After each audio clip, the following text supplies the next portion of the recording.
Hi, I'm Tony. I graduated 2 years ago. I am a middle school band director in Lake Forest, Illinois, Chicago suburb, and apparently I'm going to tell you how to get a job. So, sorry, I don't want to get in your way. Okay, so, first one. All right, so we're going to go kind of quickly. I don't have a handout, I apologize. In the back there's a sign. If you sign your name and put your email, I can share this with you. Didn't want to waste paper, and you can take that. I mean, I'm going to go pretty quick because I only have 30 minutes. Okay, resume first, interview, and then kind of tips and tricks from administrators. Okay, go. Okay, so resume help. First and foremost, you can go to Academic Advisor, the CEC, which is not called the CEC anymore. So what is it, CORE? Yeah, the new CORE. And then alumni and education grads. All of those are really good places to start. Depends on what kind of teaching job you're looking for. Obviously, the alumni education grads are more reliable than CORE, just because CORE is focused more on normal jobs. And then ask multiple people and use your resources. There's not one right answer. Everything I'm going to tell you isn't necessarily right for your specific job, but it worked so well for me, so I thought I'd do that. Next. Sorry. Okay, resume advice. No more than 2 pages in length, no exceptions. Nobody wants to sit there and read 4 pages of your resume and tell you how great you are. Keep it clean, keep it concise. Tailor your resume to the job you are applying for. If you're applying to a high school position, don't talk about how great you are in elementary ed. For me, I did K-12 music ed, so I had to change it a couple times based on the job. And currently I'm at a 5-8 position, so I had to do a little bit advanced elementary at the same time. So tailor to what you're applying for, and then it's your time to shine. How will you stand out? Do your research on the district you are applying for. Try and figure out what they're looking for. If they say in the job description that they're looking for a 4th grade teacher that specializes in STEM, and you're really good at science, technology, engineering, and math, please go and say how great you are, and I was part of this club and this club, and I did this during student teaching, and blah, blah, blah. You want to make sure that you stand out on the crowd. So, welcome. Okay, so for your resume, from the first of the first page to the last of the last page. Education first, your degree, your GPA, if you any honors or awards, welcome, just grab a seat, do whatever you need to do. Then we go to teaching experience. So start with clinicals and student teaching, and then you work your way down to, if you did tutoring, work your way down to private lessons. Try the most recent is always the most important, and again, tailor to what you're going to do, because again, if you are applying for a elementary job and you ended up teaching high school swim lessons in the summer, they don't really want to hear it. So it's a good teaching opportunity, but if you have other things that are more important, please do it in the order. Next, leadership opportunities. Oh no, go back. Thank you. Leadership opportunities. And so if you've been involved in clubs, if you've been involved in sports, they want to know if you could lead. If you're going to be in charge of a classroom of X amount of students, I'm in charge of 200 students every day. So they want to know that you can handle the pressure. They don't want somebody that has never done any leading before. So clinicals and student teaching help, but that's important. Okay, professional affiliations. If you are part of any, so like for me, it was National Music Association, or NAFME, National Association for Music Education, National Band Association, any national affiliations professionally also help. They want to know that you can professional development and so forth. And then references. A lot of people think that references should be on the first page. They think it's education, and then your teaching experience, and then references. And every administrator I've ever talked to said they don't want to see references on the first page, because they don't, if they wanted to contact your references, they'll do so, and they just have it on the last page. That's a real point of contention, because a lot of professors here also told me to put it on the first page, and I said no. And all of the administrators also said no. So that's just my personal opinion. Reference on the last page. My resume is done. Now what? Next. So it's time to get the word out. Next. Okay. Online application, AppleTrack, job fairs, and LinkedIn. Okay, so first and foremost, online applications. Almost all school districts across the country do online applications. Some of them rarely do, hey, come in and fill out an application. AppleTrack is the title of the online application process. So it's everything's right there. You can save, come back to it, upload all of your documents to AppleTrack, and you can apply You can apply to more than one job. So if you're doing coaching, if you're doing tutoring, it's all in the same district. Boom. Can you see? Yeah. Okay. It's all right online. Second is job fairs. So I'm a huge proprietor of job fairs just because that's how I got my job. So pros and cons. The pros is that you get to see somebody live. You get to make that impression. On paper, all of us kind of look similar when we come out of college. And if you're anything like I am, it's all about the first impression. So how are you? That's my way to stand out. On paper, I look like everybody else. The con is that you can only go to X amount of schools, and you have to wait in a line to see this person. So if you're like, I want to hit these 10 places, you might only have time to hit 3 because the line is so long. So it's good because you get to meet somebody, bad because it's very limited. And for me, I was telling them, my administrator told me at the end of my first year, the only reason I got a job is because I met him at the job fair. Otherwise, I was like everybody else. So I'm a huge proprietor. NIU has one. Lake County in Chicago suburbs has one. I would just go. Even if you have to miss school, I would go. Third is LinkedIn. LinkedIn is more of a business side of it. I have one and I keep it updated. A lot of education administrators are going to LinkedIn just to check things out. If you're not familiar with LinkedIn, LinkedIn is where you can it's like an online resume, and you can endorse other people that you know based on their skills. So if I say I'm good at music ed, public speaking, and telling people how to find a job, other people can go and be like, yeah, he's really good at that. Or he's not so good at that, so I'm not going to say anything. Or write a letter of recommendation right on my page. So I actually have my high school administrators from my high school, where I was high school, and they are endorsing me for a bunch of different things, and other people can look at that. So just something to consider. If you want to check it out, if you guys give me your email address in the back, you can check out my LinkedIn and see what I did. I think it's important. Just another way to get your name out there. Next. Okay, once I apply, what do I do next? I apologize that I'm speaking fairly quickly. Follow up your application with an email and phone call. It goes right with the second one of, if given a timeline, email or call after the date. If you've not heard from them, don't call beforehand. If they say, we'll let you know by Monday, and you call on Thursday before, probably not the best. We want to make a good first impression. So, and it's perfectly okay to call or email. I was like, they'll tell me whenever they want to tell me. I don't want to like rush it. But that's also a way to make sure that you get an impression. They're like, oh yeah, I remember reading through this application of 600 applications. Oh, he emailed. He must be very interested in our district. And then like I said, if given a timeline, you can call. I'm more of a call kind of person just because emails get lost. I can speak from experience where I get 30 to 40 emails a day, and I have no, I'm checking the administrator emails, and then, this person emailed me about an application. I got to get back to it later. Phone call, leave a message. I think it's the word. And then go back to applying, smiley face.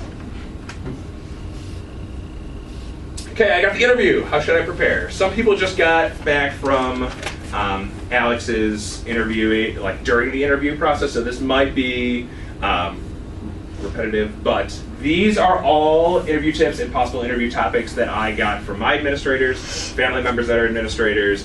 These are not just my personal feedback, but I agree with all of these.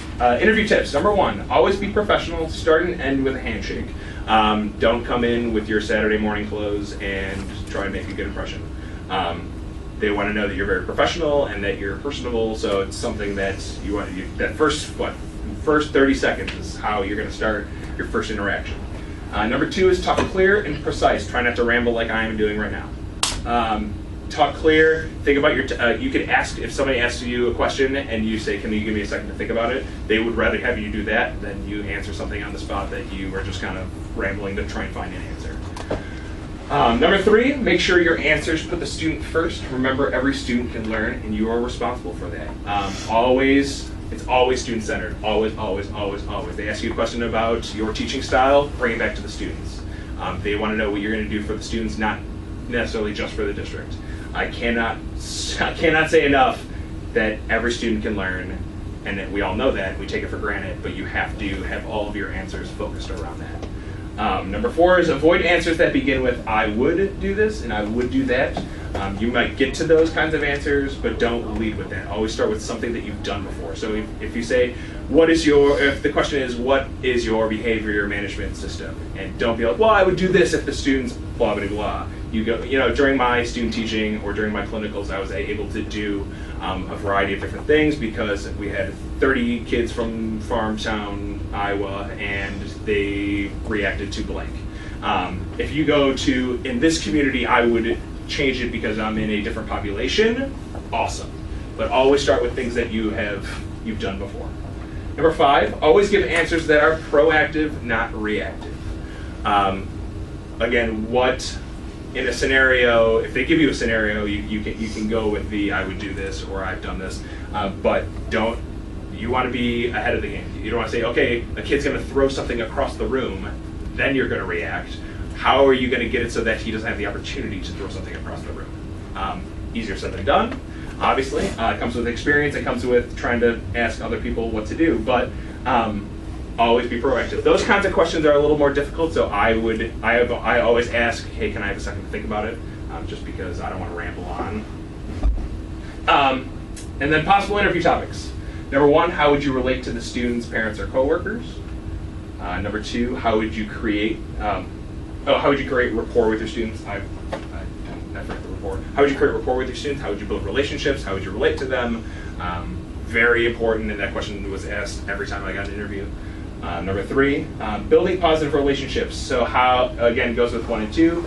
I vowed to never be that arts teacher that stayed in his room, in his little closet, in the corner of the building all the time. And so constantly, when I'm not teaching, I go around talking to other teachers and other students and talk about what they do outside of school, and it helps. They buy into your teaching and they think that you actually care about stuff.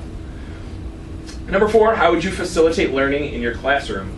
Again, it goes with procedures. How it is, from the basic of how is your room set up, what kinds of subject, if you're teaching language arts, where would you start? Would you start with how to put a sentence together, or spelling first? They want to know that content-wise what's happening. Number 5, what makes a good lesson?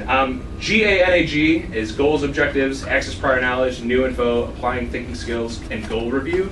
That's something that I was told by an administrator, and I never really thought of it. We just kind of take it for granted because we know that's what you need, all the steps you need to do. And at the end, it says assessment in between each of the GANAG. So goals and objectives of the class, kind of give an assessment, access prior knowledge, take pulse of your students to make sure they're actually following along, so you don't go all the way to the end and you're like, I don't get it. Happens all the time. So if you do assessments in between everything, kind of know what's happening. Number 6, empathy questions. How are you going to relate to your students if it's not always about you talking, it's a lot about you listening. I have students that aren't even mine that just come to me and say, hey, I need to talk. I think it's really cool. I also feel like a social worker. I actually tag team 4 students in the building with a social worker just because they feel that I'm somebody they can talk to, which is kind of cool. But empathy questions, what are you going to do for the students? How are you going to handle things? I got the same question in both of my interviews of, you have a student that starts crying in the middle of your class and walks out in the hall. You're by yourself. What do you do? Something to think about. I'm not going to tell you the answer. But that's just the types of questions. The number 7, behavior management. What is your system of control? How are they going to facilitate learning, have fun, and you're not ruling with the old-fashioned rows, shirt and tie, pencil paper, no technology. How are you going to make this fun and still create less chaos? My classroom size my 5th grade band has 66 kids. It's a lot. So behavior management is huge. My 5th grade band last year had 67, and my behavior management last year is way different than it is this year, just because it's different kids. So don't think that everything is going to be the same every year. And so always, I talk about my teaching toolbox. So just something to think about to add different ways of classroom management. Again, talk to your peers, talk to alumni, talk to professors. I still keep in contact with all of my professors here. It's helpful. Next. Okay, some good questions for them. This is really important because they're going to ask you, do you have any questions for us? If you say no, it's not necessarily the greatest thing because it makes you feel like, one, you might not care, and two, be inquisitive. Feel you want to know what you're getting yourself into. Number one, is there a mentor program in place for new teachers? Do you have somebody to help you, or are you going to walk into a building and just say, ready, go? So I'm lucky enough to have my mentor teacher shares the same 6 feet of desk space with me. So I get to ask questions all the time. Sometimes it works out where it might be a building representative, it might be a district representative. So just, they're there for you. They want to make sure that you get your feet wet and you're not thrown under the bus. Number two, average class size. Like I said, they said my average class size would be like 25. And then I said, are you sure for band? And they're like, oh, band, yes, 60. I was like, oh, great, this is wonderful. Where if you're in a different small town, it could be a class size of 11. It depends on where you're going to go. Number three, professional development opportunities during the year for all teachers. Strive to get better. I cannot stress that enough. I'm going to a conference in a week and a half, and then I have another conference in a month. Luckily, the district allows me to do that. I take a couple days off, and I can go and do those things. But sometimes you can't get away because there's not a local conference, and so there are opportunities during the school week. I know Shopper District has every Wednesday. They have professional development. We don't have every Wednesday, but we have every other Tuesday morning. So different places have different things, and always ask about professional development. Number four, what is the timeline for the position to be filled? That goes back to if they don't tell you a timeline, you kind of want to know when you should expect a phone call and when you can reach out again. That is a very appropriate question to ask, just because they know that you are applying at multiple places. So they'll give you one. And number five, what type of blank teacher are you looking for? What type of music teacher are you looking for? What kind of 6th grade teacher are you looking for? What kind of high school social studies teacher are you looking for? And right when they tell you that, you can honestly see how your interview went. Did you say things that they are looking for? Are they looking for something that you don't have experience in that you can do better at? Stuff that you could, before the end of the year, can you ask your professors about? I love that question. Okay, next. Okay, some bad questions asked them. I have 3. There's plenty more. Number one, what is the pay for this position? Once you accept, that's you can ask. But don't ask in the middle of the interview. It makes it sound like you're in it for the money. Number two, how much time do teachers get off during the school year, like sick days, and how many days off of school? It is a good question for once you accept the job, not before. And these are all questions that have been asked. And then number 3, do you do background checks?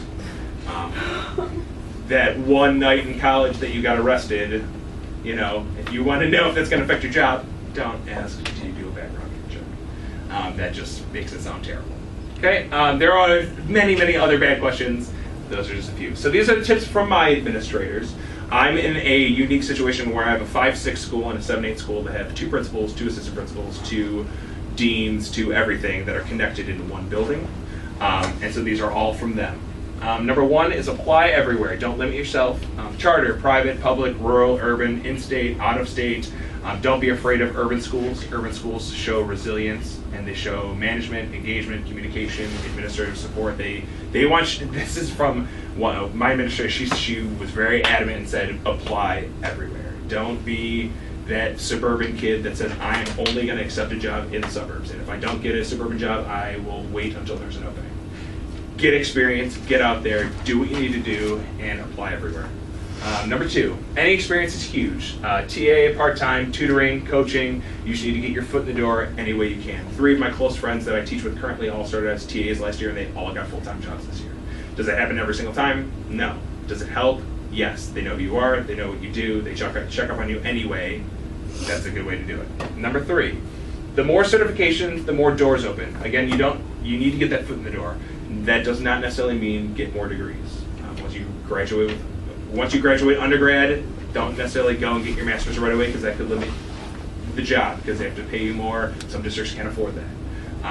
But if you get a certification in, if you're an English elementary school teacher and you have an ESL endorsement, that could be very helpful for a community that needs that. That would give you kind of an edge. Number 4, have an open mind and be flexible, kind of goes with number 1. 5, don't have the mindset of I'm only going to play in this region again, and teach these grades. K-12 makes it kind of easy for me to say I only want to do elementary, I only want to do high school, but if you only want to teach senior level math at high school, don't be opposed to teaching freshman math. Just to start, of course.